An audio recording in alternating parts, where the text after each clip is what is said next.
Jeudi 9 juin 2022, bienvenue dans cette édition Les titres.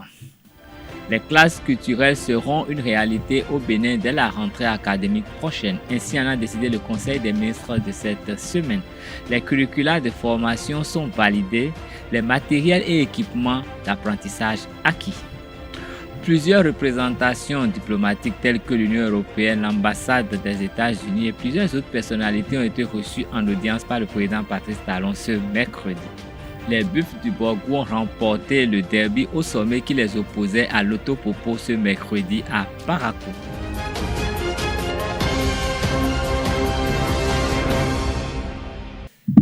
Mesdames et messieurs, bonsoir. Comme je vous l'annonçais en titre, le Conseil des ministres de ce mercredi a décidé du démarrage de l'opérationnalisation des classes culturelles à la rentrée 2022-2023. À la suite des études et actions qui ont été conduites dans le cadre de la réalisation de ce projet, le Conseil a marqué son accord pour la mise en œuvre des dites classes dont la finalité est de favoriser la détection et la promotion des talents artistiques et culturels des apprenants de nos écoles. Au nombre des diligences déjà accomplies à cette fin figure la validation des curricula de formation, l'acquisition des matériels et équipements d'apprentissage, de même que le recrutement de 890 encadreurs culturels à déployer dans l'ensemble des 77 communes. Les ministres concernés prendront toutes les dispositions nécessaires pour cette opérationnalisation dès la rentrée scolaire 2022-2023. Le compte rendu du porte-parole du gouvernement, Wilfried Léandre Mbedi, nous en dit davantage. Au chapitre des mesures normatives. Au titre de ces mesures, le décret fixant la date de la célébration annuelle de la journée de l'artisan béninois a été adopté, ainsi que les décrets portant affectation de domaine au profit du ministère de l'Énergie pour la construction d'un poste de transformation électrique dans la zone industrielle de Semekpodji, puis de la Bourse régionale des valeurs mobilières destinée à la construction de son siège à Cotonou. Au chapitre des communications, en point 1, agrément au Code des investissements. Le bénéfice des régimes privilégiés de ce code a été sollicité par 2 sociétés qui ont soumis leurs requêtes relatives à des projets visant à fournir des produits dont la demande au plan local est assez élevée. Il s'agit de Sunda Benin Limited Sarl pour l'installation et l'exploitation d'une unité industrielle de fabrication de protèges pour bébés, puis de Fan Sen Sarl en vue de la mise en place d'une unité de fabrication de contreplaqué. Leur installation contribue à renforcer le tissu industriel de notre pays et permet de créer de la valeur ajoutée à l'économie nationale, sans compter la main-d'œuvre qu'elle va générer. Par ailleurs, le développement de leurs activités permettra, dans le premier cas, de mettre fin aux importations et, dans le second, de les réduire sensiblement.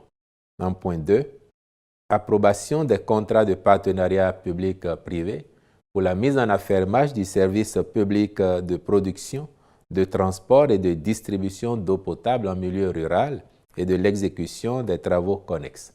Le cahier de charge des opérateurs régionaux que sont les fermiers fixe les conditions d'exploitation technique, administrative, commerciale et financière des systèmes d'approvisionnement en eau potable concernés.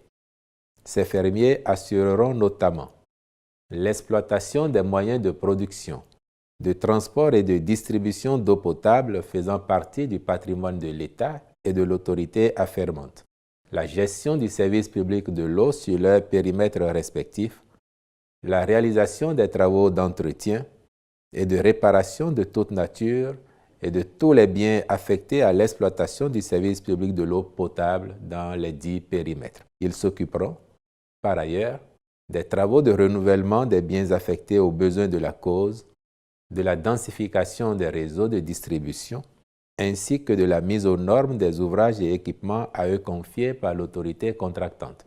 Ces différents contrats ayant fait l'objet de validation par la cellule d'appui au partenariat public-privé, le Conseil s'est prononcé en faveur de leur approbation.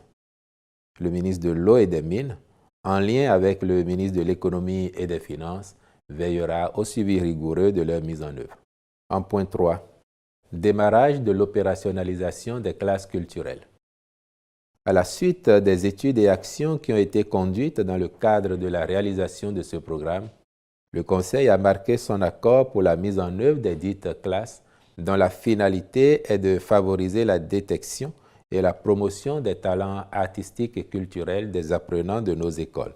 Au nombre des diligences déjà accomplies à cette fin figure la validation des curricula de formation, l'acquisition des matériels et équipements d'apprentissage, de même que le recrutement de 890 encadreurs culturels à déployer dans l'ensemble des 77 communes.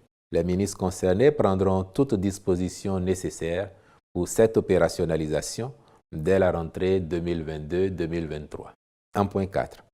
Rapport de la commission chargée de faire des recommandations en vue de l'assainissement des enceintes des unités de police républicaine encombrées par les véhicules en fourrière. Les travaux de cette commission ont permis de recenser 26 196 véhicules et autres objets mobiliers qui jonchent les enceintes des unités de police.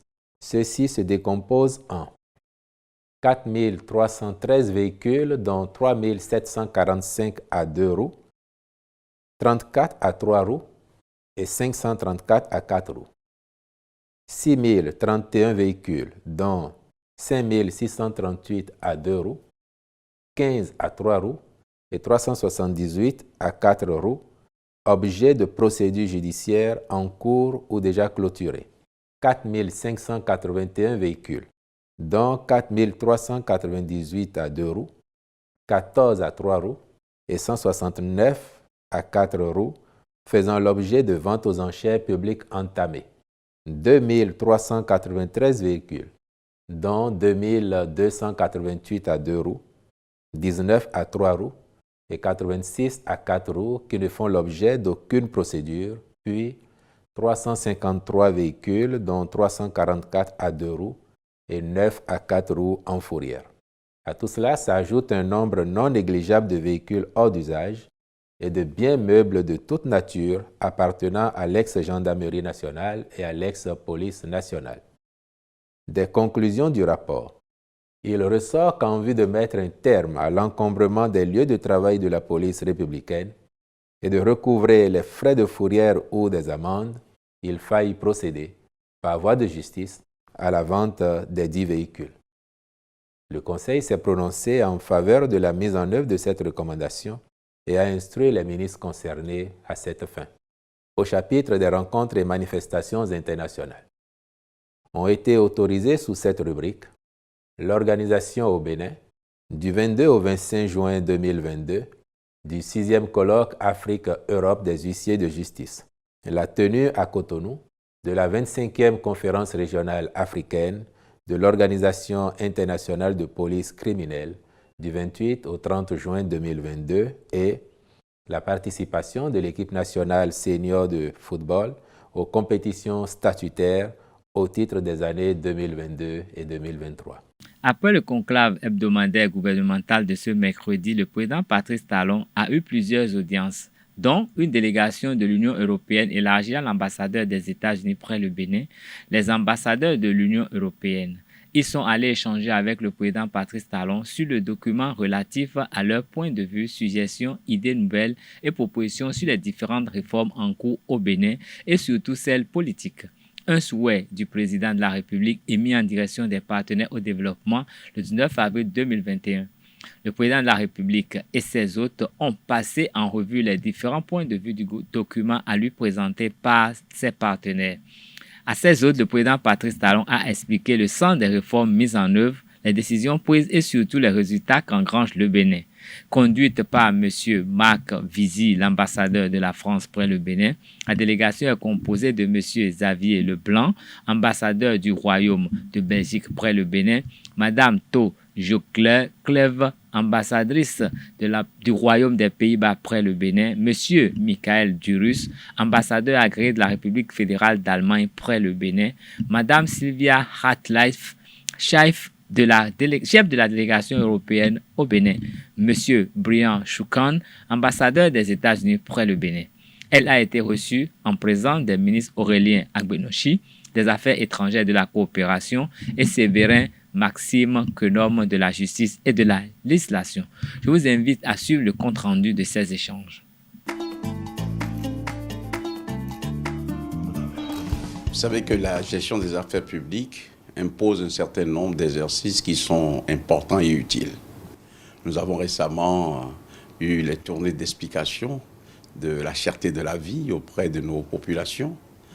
Nous avons organisé des espaces d'échange entre les universités et les dirigeants de ce pays. Et aujourd'hui, l'exercice auquel le président s'est soumis pendant effectivement pas de 2 heures d'horloge, c'est un échange totalement libre entre lui-même, les ambassadeurs de l'Union européenne, avec à leur tête la France qui préside en ce moment l'Union européenne et l'ambassadeur chef de la délégation de l'Union européenne, mais aussi avec la participation aussi de l'ambassadeur des États-Unis. Il s'est agi pour le président de sacrifier à une tradition qui est importante, mais surtout un devoir de courtoisie. Le premier devoir, c'est depuis le 19 avril 2021, il avait souhaité que les ambassadeurs s'expriment sur les réformes que nous conduisons, particulièrement les réformes politiques. Et ces ambassadeurs ont travaillé, ont produit un document. Donc aujourd'hui, le président de la République a souhaité accuser réception d'abord de ce document de manière formelle, mais aussi échanger avec eux sur les suggestions, les contre-propositions, les idées nouvelles que le document que ces ambassadeurs ont élaboré comporte. Et je dois dire que ça a été une discussion très agréable. Une discussion aussi très intéressante pour l'avenir de nos sociétés. Notre monde, monde contemporain, est en crise avec cette guerre qui est apparue soudainement entre la Russie et l'Ukraine, mais aussi un certain nombre de déséquilibres que l'on observe, que ce soit une question de changement climatique ou d'autres. Mais la discussion a été focalisée sur la situation de notre pays, les interactions que nous pouvons avoir et la façon pour nous d'être à l'écoute de nos partenaires.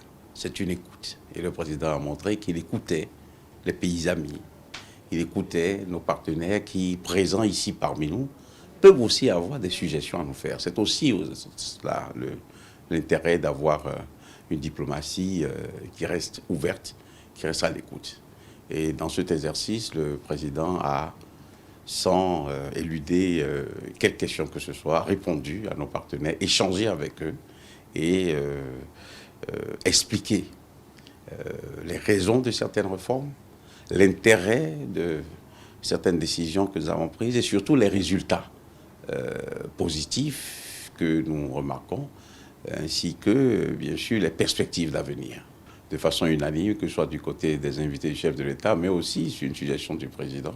Il a été convenu de se revoir encore pour poursuivre les échanges, pour discuter d'autres dimensions, d'autres enjeux du monde contemporain, parce que c'est ensemble qu'il faut trouver les solutions aux défis de l'heure. Et je pense que chacun est sorti de cette rencontre satisfait et je me réjouis que cette rencontre ait eu lieu. À la suite de cette audience, le président Patrice Talon a reçu une délégation des anciens présidents de l'Assemblée nationale, accompagné de l'actuel président et enfin avec le président Nicéphore Dieudonné Soglo. Rien n'a filtré de cette dernière audience. Dans un autre registre, les candidats à l'examen du certificat d'études primaires CEP section de juin 2022 ont composé les dernières épreuves ce mercredi 9 juin 2022. Démarré le mardi 7 juin 2022, cet examen du CEP a fait composer les écoles à l'école primaire publique de Siké-Kodji de Cotonou et dont nous prenons quelques avis, surtout au terme des épreuves sportives de ce jeudi. Le PS, on a fait le course endurance et le lancer de balle.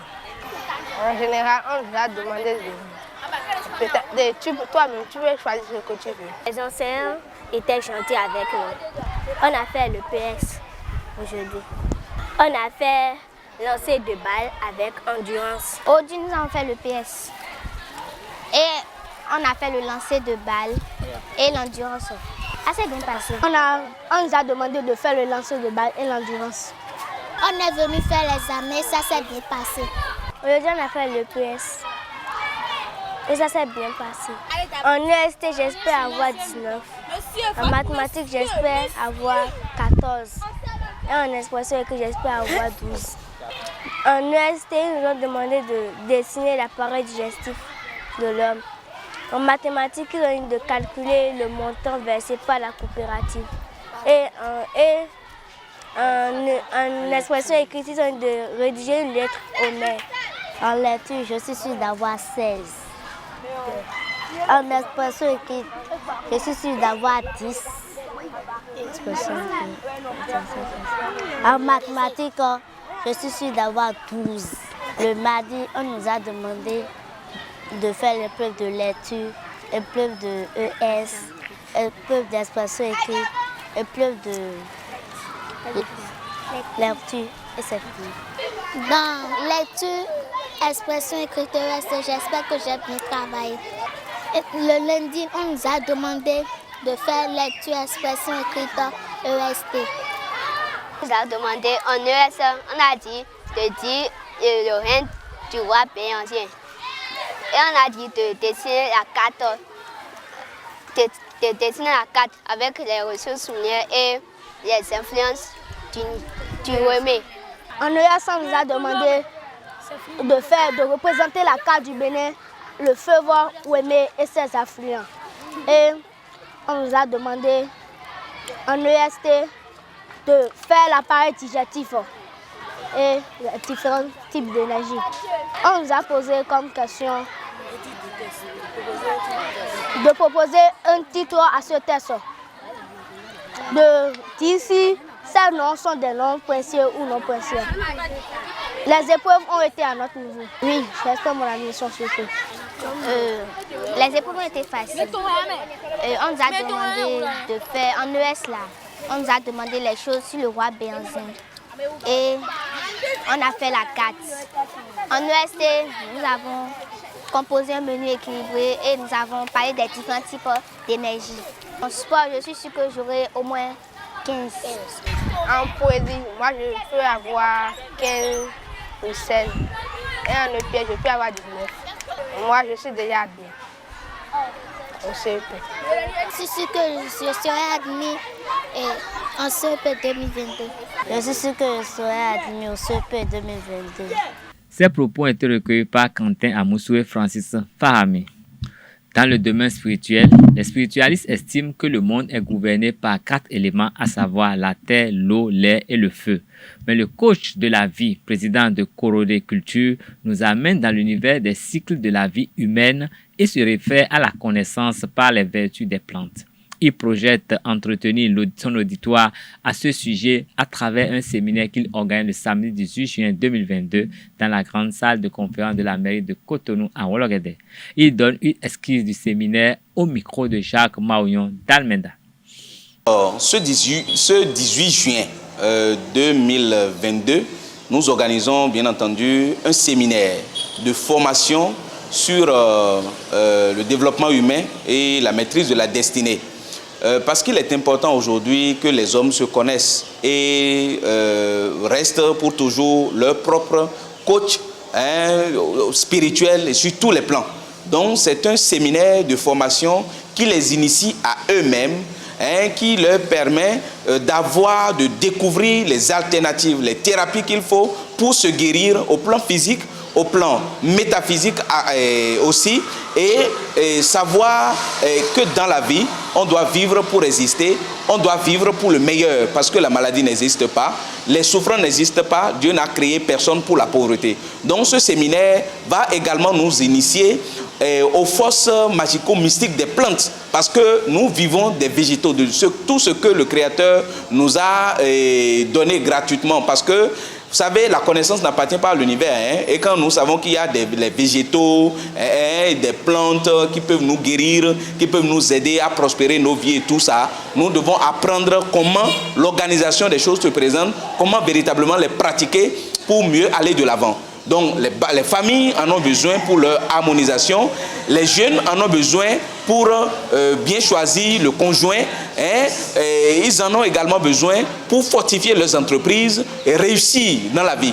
Donc, ce séminaire va leur permettre surtout alors de restaurer les choses sur tous ces plans. Donc nous allons non seulement initier aux forces magico-mystiques des plantes et éduquer sur les lois et secrets de la vie, et partant déjà de ce que nous appelons identité divine, c'est-à-dire les éléments du feu, de l'air, de l'eau et de la terre. Parce que chaque individu est influencé par l'un de ces éléments, bien que les 4 éléments fortifient l'homme et représentent les bases de la vie de l'être humain.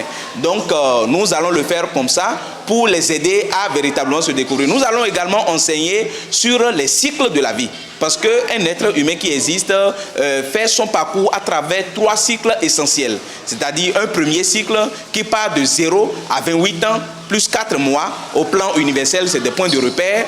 Et un deuxième cycle qui part de 28 ans, plus 4 mois, et qui finit à 56 ans, plus 8 mois.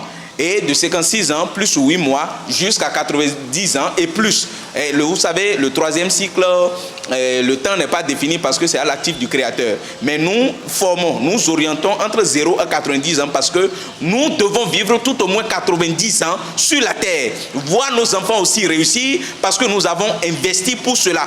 Nous devons déjà réussir aussi et les voir réussir demain parce que c'est le travail qu'on a fait. Donc, à travers ces 3 cycles que nous allons enseigner, nous allons parler aussi des 9 périodes essentielles qui partent de 0 à 90 ans, c'est-à-dire de 0 à 9 ans, de 9 ans à 18 ans, de 18 ans à 27 ans, de 27 à 36, de 36 à 45, de 45 à 54, de 54 à 63, de 63 à 72, de 72 à 81 et de 81 à 90. Selon chaque période, il y a des mots-clés, il y a des choses à enseigner. Et si vous vous retrouvez quelque part, vous devez savoir quoi faire. Si à un moment donné, auparavant, vous n'avez pas fait ce qu'il fallait faire, on vous aide maintenant à harmoniser le présent pour mieux réussir le futur. C'est ce qui est intéressant dans l'histoire. Donc, nous allons enseigner sur les cycles, bien que chacun vit son cycle, vit de façon spécifique l'influence de son cycle. Parce que les hommes ne sont pas vivifiés par la même énergie. Il y a des hommes du feu, il y a des hommes de l'air,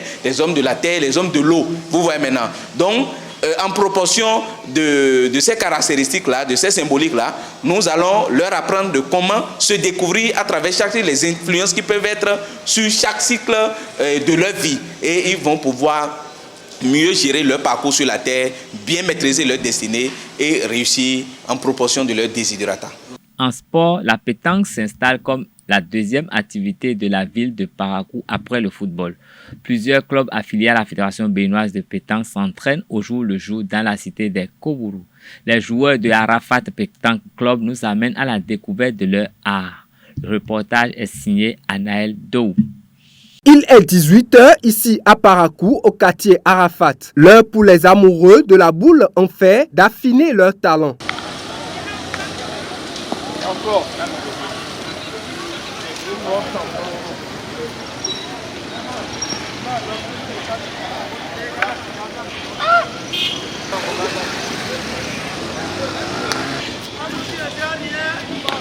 La pétanque, une discipline sportive dans laquelle le Bénin excelle, est un jeu de boules dérivé du jeu provençal. Sa pratique est bien particulière. Le jeu se fait en triplette, c'est-à-dire 3 personnes forment une équipe. Et par rapport à ça, on commence le jeu, c'est-à-dire c'est deux triplettes qui s'affrontent. 3 de l'autre côté, 3 de ce côté aussi, et on lance le jeu. C'est la boule la plus proche du but. Le nombre de boules qui est plus proche du but pour l'adversaire, c'est le nombre de boules là qu'on compte comme point. But, c'est-à-dire le petit rougeau que vous avez vu là. On appelle ça but ou bien le cochon. Ces amoureux de Arafat Pétanque Club peuvent s'y adonner parfois jusqu'à une heure tardive. À Parakou, c'est le prince héritier du sport après le sport roi, le football. En football, le Bénin a raté hier le coach face au Mozambique à l'occasion de la deuxième journée des qualificatifs de la CAN 2023. Le coach Moussa Latundi tire les enseignements de la prestation de ses poulets. Il est au micro de Larios Adjagweno.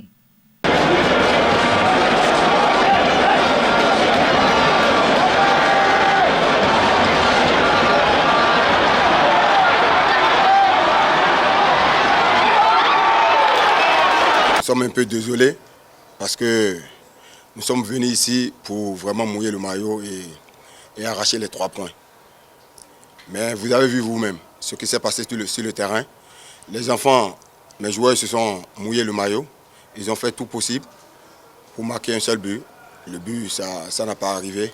Nous sommes un peu, peut-être un peu fragiles, ou bien dormis un peu avant le but à la défense. Et donc voilà. Et on a bien analysé le jeu des Mozambicains. On sait que ça passe par le côté gauche. Et normalement, il y a un joueur qui devait suivre celui qui a centré, mais qui n'a pas été fait. Donc c'est là que le ballon est arrivé et puis le but est arrivé. Je pense qu'on était bien dans le jeu, mais on a dormi un peu et on a encaissé le but. Et je pense que ce qu'on a eu aujourd'hui, on était un peu lent pour la transmission vers l'avant. C'était un peu lent. Il faut aller un peu plus vite. Et je pense qu'en deuxième partie, ils ont essayé d'aller un peu plus vite quand Olaïtan était rentré. Il faut accélérer le jeu, ce qui n'a pas été fait en première partie. Olaïtan, vous savez, c'est un jeune joueur. Il ne faut pas le livrer comme ça. Il faut aller doucement avec lui. Et petit à petit, il va grandir. Et je pense que le temps qu'il a fait aujourd'hui, ça a déjà dépassé le temps qu'il a fait au Sénégal. Donc petit à petit, il va rentrer dans le jeu. Et puis voilà, si vous regardez bien Olaïtan, quand il fait quelques minutes, il se fatigue très vite. Donc c'est l'expérience. Il faut savoir le manager pour que prochainement, il peut jouer les 45 minutes et petit à petit, il va grandir.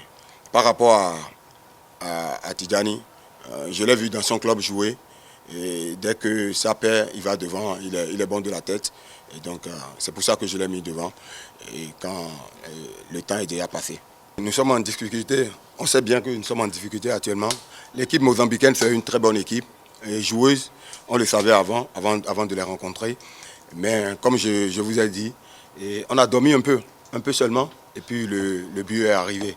Donc avec l'équipe sénégalaise, on ne peut pas comparer. C'est 2 équipes différentes. Les nouvelles de la Super League Pro pour mettre un terme à cette édition. Les Buffles du Borgou ont vaincu l'Autopopo lors de la 22e journée de la Super League Pro à Parakou hier mercredi 2 juin 2022 sur le score de 3-1. Les hommes de Parakou ont empoché les 3 points du match et se hissent ainsi à la 2e place du classement. Le reportage est signé Anaël Dou. Victoire des Buffles du Borgou face aux champions en titre l'Autopopo à Parakou lors de la 22e journée de la Super League professionnelle. Actuel 3e au classement, les Buffles s'imposent 3-1 devant les Lotto Boys, 2e au classement. Entame de match serré entre les 2 formations, les hommes de Parakou ont su très vite prendre le jeu en main. À la 21e minute, Gounou Moubarak profite de la mauvaise sortie de Nouroudine Gakou pour donner l'avantage aux locaux.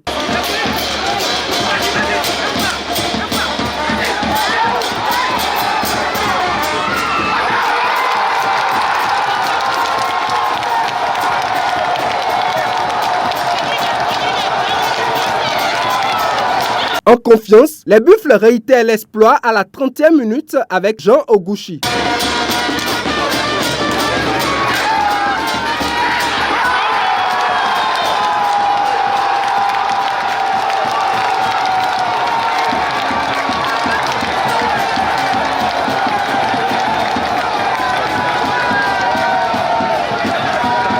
En difficulté, Omarquois est sur le terrain. L'Autopopo cherche la solution. Il y parvient à la 50e minute en réduisant le score à 2-1.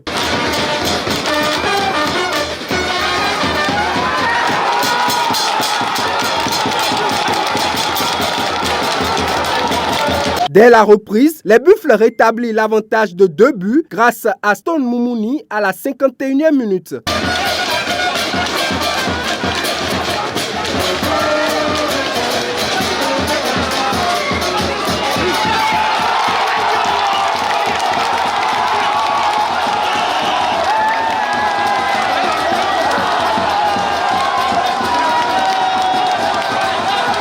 À 3-1, les Buffles gardent l'avantage jusqu'à la fin de la partie. Au terme du match, les Buffles logent désormais à la deuxième place avec 43 points à 3 points du leader. L'Otopopo perd 2 places et se retrouve à la 4e position. Le jeu était déjà bouclé parce qu'après 15 minutes de jeu, il a constaté qu'il y a trop de recul dans leur jeu. Donc il a demandé aux enfants de pousser. Voilà, pousser en ayant la possession du ballon. Donc c'est ce qu'ils ont fait. Voilà, vous avez vu, ils ont mis le pressing, on a pu marquer un but. Voilà, vous avez l'équipe. Forcément, il y a de la déception puisque notre série d'invincibilité se termine aujourd'hui à Buff. Je crois qu'on a fait une première mi-temps vraiment qui ne nous ressemblait pas. On était vraiment en dessous du niveau attendu. On s'est repris en deuxième mi-temps en mettant un but. On a pensé qu'on avait ouvert la marque, qu'on pouvait revenir et puis on prend directement le but derrière. Ça coupe les jambes aux joueurs. Je crois qu'aujourd'hui on a commis trop d'erreurs pour pouvoir gagner un tel match. C'était un match de haut niveau. C'est le deuxième contre pratiquement le troisième. C'est le champion contre le vice-champion qui joue pour une place de la CAF. Donc aujourd'hui c'était comme une finale. Il fallait répondre présent.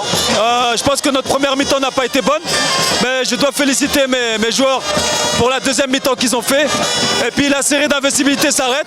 Je dois les féliciter aussi parce que 12 matchs sans défaite, c'est aussi un petit exploit. Il nous reste encore 2 matchs, on va jouer les coups à fond. La jeunesse sportive de Pobé, quant à elle, a battu les militaires de Hadidja FC sur le score de 2-0 ce mercredi 8 juin 2022. Un match comptant toujours pour la 22e journée de la Super League Pro de football. Je vous invite à suivre le compte rendu de Colombe Oussou.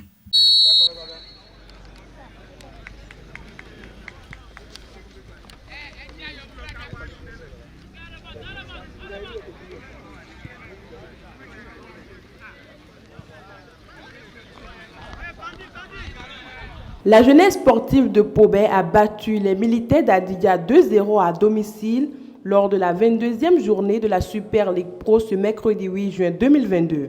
Un succès qui s'est dessiné vers la fin de la première partie par l'intermédiaire de Moustaki Mabadje.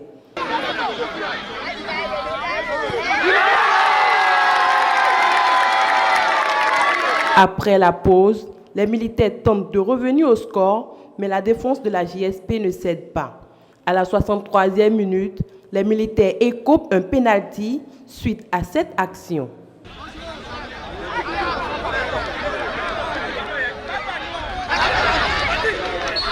Moustaki transforme le pénalty et inscrit ainsi son doublé. Malgré les assauts répétés des visiteurs, le score restera inchangé jusqu'à la fin de la partie.